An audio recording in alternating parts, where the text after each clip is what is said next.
titulaire. Jordan Verretou, milieu de terrain. Le focus signé Monsieur Julien Palmieri. Ouais. J'ai voulu faire Jordan Verretou parce que de toutes les recrues, c'est pas la plus clinquante. Bien évidemment, il y a eu Sanchez qui a tout récupéré en termes de médiatisation.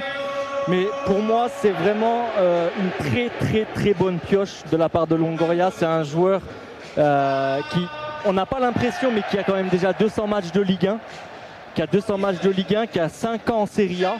Donc ce qu'il n'avait pas en Ligue 1 avant son retour, c'est-à-dire, c'est vrai qu'il n'avait pas cette culture tactique, ce physique qui faisait que dans les duels, certaines fois, il n'arrivait pas à sortir gagnant, il n'arrivait pas à poser son jeu et à poser sa personnalité, même si à Nantes, ça a été une des révélations de ces années 2000.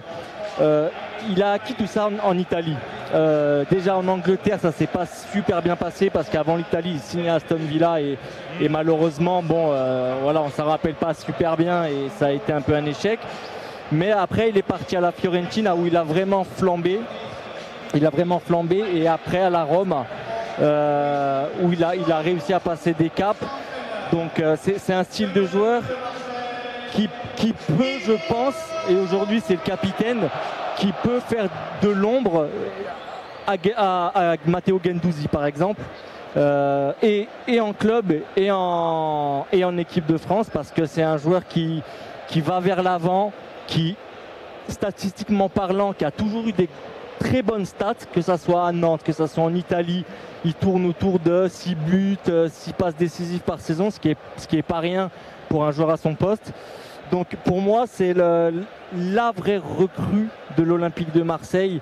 C'est un joueur très intelligent, comme je le disais, tactiquement, il a énormément progressé. Techniquement, il est au-dessus du lot. Et je pense que ça peut être une très bonne surprise pour la Coupe du Monde qui arrive là en novembre. Focus signé Julien Palmieri.